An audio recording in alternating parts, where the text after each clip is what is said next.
આપકી અદાલતમાં ભોજપુરી ફિલ્મોના સુપરસ્ટાર દિનેશ લાલ યાદવ નિરહુઆ પર આરોપ છે કે તેઓ ઘણા તોફાની છે. દિનેશલાલ યાદવજી, નિરોવતજી, તમારા બાળપણની વાર્તાઓ મેં સાંભળી છે. સિંગર બનવાનો શોખ હતો અને શોખ એવો હતો કે ભેંસની ઉપર બેસીને કલાકો સુધી ગાતા રહેતા હતા. સાચું છે સર. તમે જે કહ્યું કે હું ભેંસની પીઠ પર બેસીને ઘણી વાર ગીતો ગાતો હતો, વાસ્તવમાં મારે બાળપણથી ઘોડા પર બેસવું હતું. કેમ કે મને ખબર નહીં કેમ કે બાળપણથી જ લાગતું હતું કે હું રાજા છું, પણ ઘરમાં ઘોડો જ નથી, હું કેવો રાજા છું? કયા રાજઘરાનામાં જન્મ લીધો જ્યાં ઘોડો જ નથી? તો લાગતું હતું ચાલો ઠીક છે, ઘોડો નથી, ઓછામાં ઓછી ભેંસ તો છે. તો એ જ ચરાવવાનું કામ મને મળ્યું હતું. ગાય પણ હતી અને ગાય ભેંસ ચરાવતો હતો. તો ગાય પર તો નહોતા હતા બેસતા, પણ ભેંસની ઉપર બેસીને. અને કેમ કે શિવાનમાં તાણ લગાવવાની મજા જ એક અલગ છે. તો હું ગાતો હતો ઘણા કલાકો, એટલે ભેંસની પીઠ ઉપર બેસીને પણ પિતાજી ઈચ્છતા હતા કે ભણી ગણીને કંઈક બની જાઓ, ઓફિસર બની જાઓ. હા, એટલે મારા પિતાજીને એવું લાગતું હતું કે જે બેંકમાં કેશિયર હોય છે, બધા પૈસાની એની પાસે જ હોય છે. તો એ મને કહેતા હતા કે તું ભણ સારી રીતે અને બેંકમાં કેશિયર બની જા. તો ભણવાનું તો હું કરી રહ્યો હતો, પિતાજીની સાથે જ રહીને કલકત્તામાં ભણી રહ્યો હતો. અને માર પણ પડતો હતો. ઘણી માર ખાવો પડતો હતો સર ફિલ્મોના ચક્કરમાં, કારણ કે હું કરિશ્મા કપૂરનો ઘણો મોટો ફેન છું.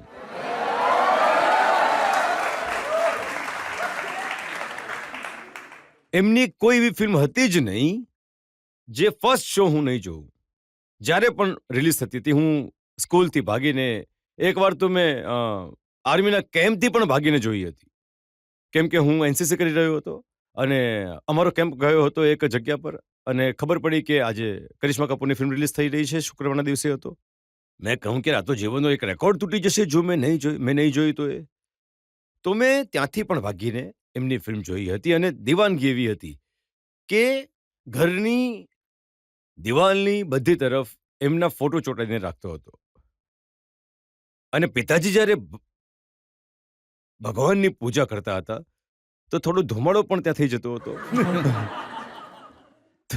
તો એ ઘણી વાર ખીચાતા હતા, અરે યાર તું શું આ બધું લગાડીને રાખ્યું છે, હવે આ લોકોને પણ હું અગરબત્તી બતાવું? તો હું પિતાજીને કહેતો હતો કે બતાવી દો દેવી સમજીને, કાંઈ વાંધો નથી. તો માર પડતો હતો મને સર. તો આજે પણ યાદ છે માર ખાવાનો દોર? સર હવે તો નોબત એ છે કે હું જ્યારે સૂઈ જાઉં છું તો સપનામાં આવીને મારે છે મને. તો મને લાગી રહ્યું છે કે મારી રહ્યા છે, દોડાવીને મારી રહ્યા છે. પણ તમે ટીખળ કરવાની છોડી નહીં? એ કહે છે ને સર કે વાંદરો કેટલો પણ ગરડો થઈ જાય, ગુલાટ મારવાનું નથી છોડતો.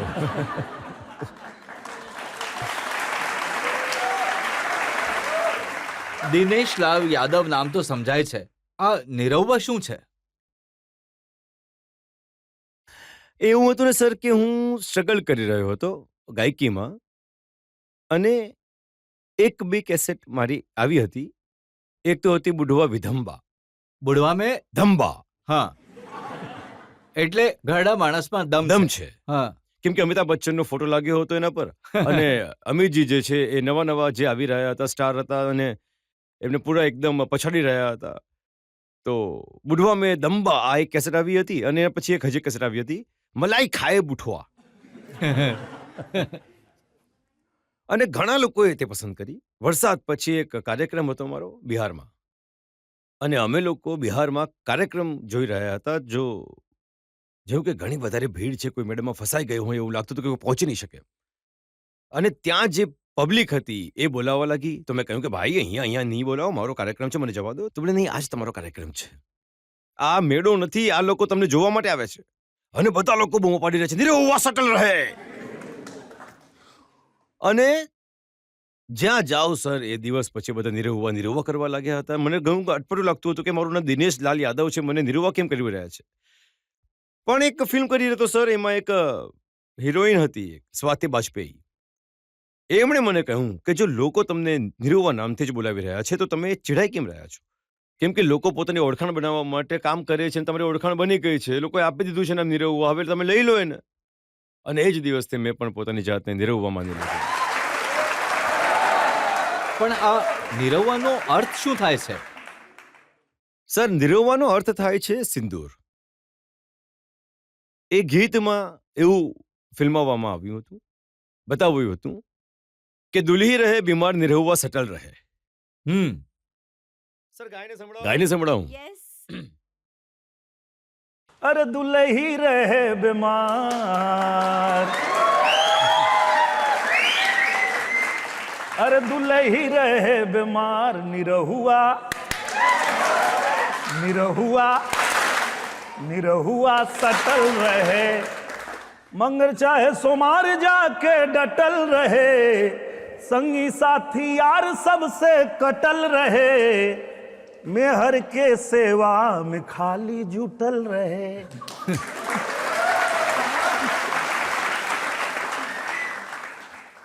તો મને લાગે છે કે આ આલ્બમ હિટ પણ એટલા માટે જ થયું હતું સર, કે દરેક સ્ત્રીને એવો જ પતિ જોઈએ જે દોસ્ત યારની સાથે પાર્ટી નહીં કરે, પોતાની પત્નીનો ખ્યાલ રાખે, પોતાની પત્નીની સેવા કરે. જો એ બીમાર હોય તો એનો ખ્યાલ રાખે. અને અને કદાચ એટલે જ જે માતાઓ બહેનો જેમની વચ્ચે હું ઘણો ફેમસ થઈ ગયો અને એમણે મને નિરહુઆ નામ આપી દીધું સર. તમે નિરવાના નામથી ફેમસ થયા, આલ્બમ ચાલ્યું, લોકોએ જોયું, પણ ગાજીપુરથી બોમ્બે એ ઘણું ખતરનાક ટાઈપ હતું સર. ગાઝીપુર મારો જિલ્લો છે અને ગાઝીપુરમાં જ એક શો હતો અને શોમાં લોકો કોઈ પણ કાર્યક્રમ શરૂ કરે તો પહેલા દેવીની ગીત ગાય છે, માની આરાધના કરે છે, સરસ્વતીની વંદના કરે છે. અને હું જેવી એ વંદના શરૂ કરતો હતો એ પબ્લિકમાંથી એક માણસ આવ્યો અને બોલ્યો, બંધ કરો, નિરહુઆ સટલ ગાઓ. મેં કહ્યું, ભાઈ આખી રાત ગાઈશું, પહેલા માની વંદના તો કરી લેવા દો પહેલા.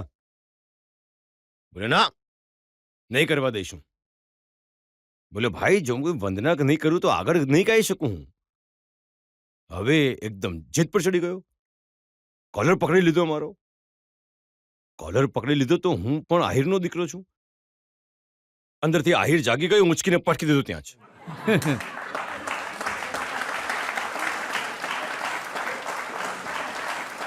સ્ટેજ પરથી ઉઠાવીને પટકી દીધો સર. અને અમે લોકો ગાતા હતા ને સર, બિરહા ગાતા હતા, તો હાથમાં એક લોખંડની કરતાલ હતી, બગાડતા હતા. કરતાલ લીધી અને કહ્યું કે ખેલ ખતમ કરી નાખીશ. અને એના પછી એ પ્રોગ્રામ બંધ થઈ ગયો. ઘરે આવી ગયો. મોટા ભાઈ વિજયલાલ યાદવજી, જે મારા ગુરુ છે, એ ઘરે આવ્યા બનારસથી દોડીને અને બોલ્યા કે તે કાલે કોને મારી દીધું સ્ટેજ ઉપર? તો એ તો મુખ્તાર અંસારીનો માણસ હતો. સર,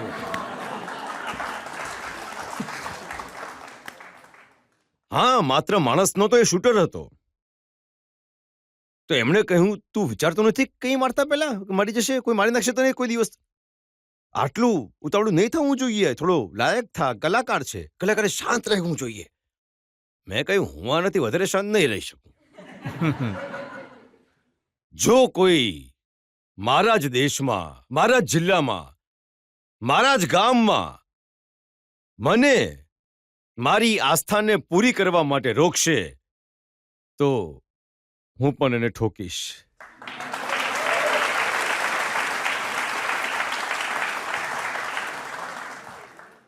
ભાઈ બોલ્યા કે તું અહીંયા રહેવાના લાયક નથી, ચલો નીકળ અહીંયાથી. તો કહ્યું, ક્યાં જાઉં? તો બોલે, જાઓ મુંબઈ જા. આટલો સરસ કાર્યક્રમ ચાલી રહ્યો હતો, બધું થઈ રહ્યું હતું, છોડી છાડીને પણ હું મુંબઈ આવી ગયો. અને સપનું તો હતું જ મુંબઈ આવવાનું, કે પહોંચવાનું છે મુંબઈ. હવે તક પણ મળી રહી છે. મુંબઈ આવ્યો, પછી ત્યાં ફાઇટ શીખી, ડાન્સ શીખ્યો, બધું શીખીને અને ફિલ્મોમાં તક મળી. અને ફિલ્મ પણ તમે કરી, નિરહુઆ રિક્ષાવાલા. કોઈ ડોન બની જાત. સાચું કહી રહ્યા છો તમે. એ સમયે ડોનની પણ સ્ક્રિપ્ટ મને મળી રહી હતી, પણ મેં એ પસંદ કર્યું કે હું અભિનેતા છું નહીં, મેં અભિનયનો કોઈ ખાસો કોર્સ કર્યો નથી, તો હું ડોન દેખાઈશ કે નહીં દેખાઈશ એ ખબર નથી, પણ રિક્ષામાં બેસીશ તો રિક્ષાવાળો દેખાઈશ, અને લોકોને લાગે એવું કે આ રિક્ષાવાળો છે. અને એ જે ફિલ્મ હતી એ જ ફિલ્મે સુપરસ્ટાર બનાવી દીધો સર. એ વાત સાચી છે કે જનતાએ ઘણો તમને પ્રેમ આપ્યો, તમારી આટલી બધી ફિલ્મો હિટ થઈ, પણ મેં તો એ પણ સાંભળ્યું કે આજે પણ જ્યારે શૂટિંગ કરતા હોવ છો તો ટિખળ ચાલુ રહે છે. કોઈ માણસને તમે ઝાડથી બાંધી દો છો? સર મજબૂરી હોય છે, બાંધવા પડે છે સર, એટલે હું શૂટિંગ કરી સ્ટેજ રહ્યો પર છું. એને મારવું પણ મજબૂરી હતી, પટકવું મજબૂરી હતી, અને ઝાડથી બાંધવું પણ મજબૂરી હોય છે. સર મને તક આપો, હું કહીશ તો તમે પણ કહેશો કે જરૂરી હતું એને બાંધવું. હવે અમે લોકો શૂટિંગ કરી રહ્યા છીએ અને ભીડ ઘણી હોય છે, બધા લોકો શાંતિથી જોવે છે, ડિસ્ટર્બ નથી કરતા. એમાં કોઈ એક માણસ છે જેને હેરાન કરવું છે, તો એ અચાનક જ જે આવું કરવા લાગ્યો, અને જેમ તમે લોકો હસ્યા એમ જ બધી પબ્લિક હસવા લાગી. હવે મારો ડાયલોગ ખરાબ થઈ ગયો, અમે લોકો કરી જ નથી શકતા. અમે કહ્યું શું કરીએ શું કરીએ શું કરીએ, તો મેં કહ્યું એને બોલાવો. બોલાવીને લાવ્યા. મેં કહ્યું એક્ટિંગ કરીશ? બોલે હા ભાઈ, એટલે જ તો ક્યારથી હું કરી રહ્યો છું, મને ધ્યાન નહોતા આપતા. તો મેં કહ્યું આવી જા, એક કામ કરો, અમને ઝાડ સાથે બાંધતો ત્યાં. તમારો ઝાડ સાથે બાંધવાનો સીન છે અને હું અહીંયાથી બધી ફાઇટ કરીને આવીશ અને તમને બચાવીશ. એને ઝાડ સાથે બાંધી દીધો. અમે લોકોએ આરામથી શૂટિંગ કર્યું અને ત્યાં જ બંધાયેલો રહ્યો.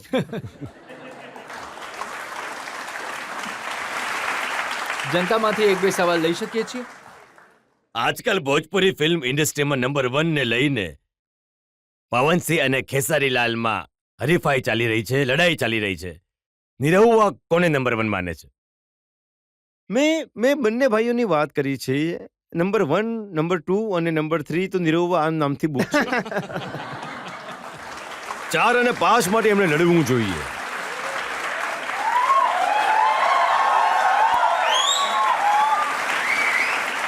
આ જેટલા ભોજપુરીના સ્ટાર છે, મનોજ તિવારી છે, રવિ કિશનજી છે, પવન સિંહ છે, ખિસારી લાલાનું નામ આમણે લીધું, તમે છો, તો સૌથી વધારે તોફાની કોણ છે?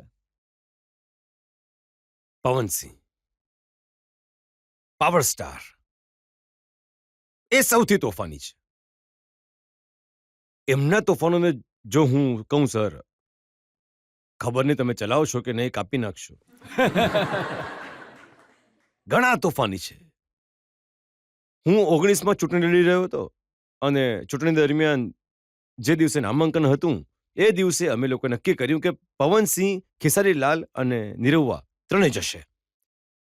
અને એક હેલિકોપ્ટર બુક થયું અને હું જઈને બેઠો. પવનજી આવીને બેઠા. પવનજીએ કહ્યું શું જુએ છે, ચાલો. તો મેં કહ્યું કે યાર આવશે ખેસારી, અરે એનું શું કામ છે,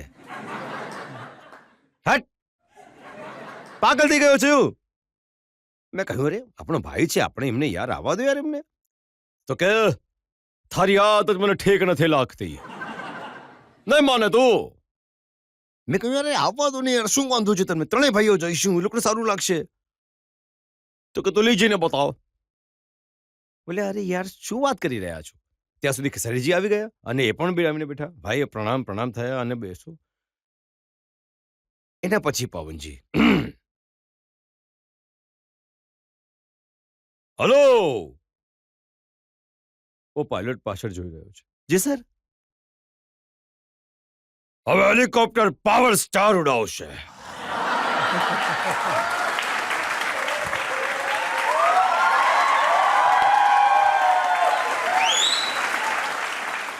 કિશનજી બોલી રહ્યો છે, ઓ બાજુ જો, આને જો, આને જો. હું નહીં આવું, એ ઉતરી જઈશ, એ લઈ જશે, હું નહીં આવું હવે. અને ઉભર. હવે તમે ટેન્શન નહીં લો, હું સમજાવું છું. અરે ભાઈ કેમ આવું કરી રહ્યા છો? પવનજી શાંત થઈ જાઓ. અરે શું કામ ડરી રહ્યો છે બે? મને ઉડાવતા આવડે છે. કેસરીજીએ કહ્યું જુઓ ભાઈ, મેં તમને કહ્યું હતું ને કે ભાઈ આને મના ના પાડો. હલો પાછળ આવો ને યાર, અહીંયા બેસો, પાવર સ્ટાર ઉડાવશે. એ પણ ગભરાઈ ગયો, પાયલટ પણ. અરે સર શું કરી રહ્યા છો, એમને બેસાડો ને. અને ત્યાં સુધીમાં ખેસારીજી ઉતર્યા અને બોલ્યા કે ભાઈ હું નહીં જાઉં ભાઈ, હવે હું જાઉં છું, પ્રણામ. અને જતા રહ્યા. અને પછી કહે છે, હલો ચલો.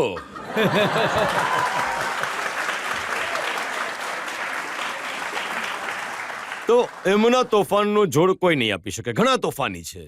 અને એટલે જ છે ને બાળપણમાં એમને હનુમાન કહેતા હતા લોકો. પવનસિંહ. આજે પણ એમના તોફાનો એવા જ છે. અને મેં સાંભળ્યું કે રવિ કિશન તમને બધાને જ્ઞાન આપે છે, કે છે કયા પ્રોડ્યુસરને કેવી રીતે હેન્ડલ કરવાનું છે. એકચ્યુઅલમાં અમારા બધાના ગુરુ એ જ છે. એ જ્યારે પણ મળે છે કે છે જિંદગી જંડવા ફેર ભી ઘમંડવા, હર હર મહાદેવ, હર સરવા, કોણ આવ્યું છે ફિલ્મ બનાવવા.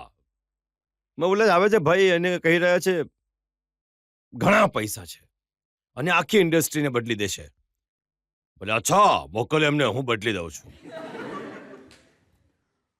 અને કહે છે કે જો શું છે બેટા, આની પાસે માયા વધી ગઈ છે અને એમને માયાથી મુક્તિ જોઈએ છે. એટલે આટલો દૂર આવ્યો છે. કારણ કે કહો જે માણસ ભઠ્ઠો ચલાવી રહ્યો હતો એને ફિલ્મ બનાવવી છે. સમજી રહ્યા છો? સમજી રહ્યા છો? નહીં, તમે નથી સમજી રહ્યા.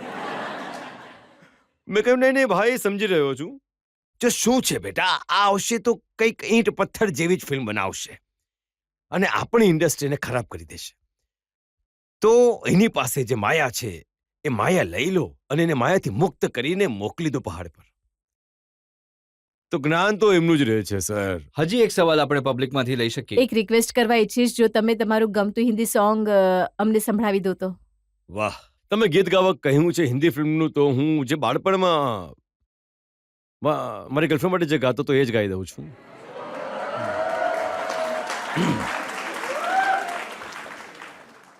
અને એ પણ બિલકુલ આપની જેમ જ સુંદર હતી.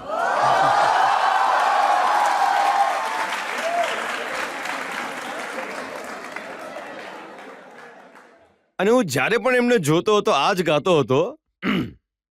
तुझे देख के आहें भरता हूँ, तुझे देख के आहें भरता हूँ, लव तुझे लव मैं करता हूँ. એક બ્રેક.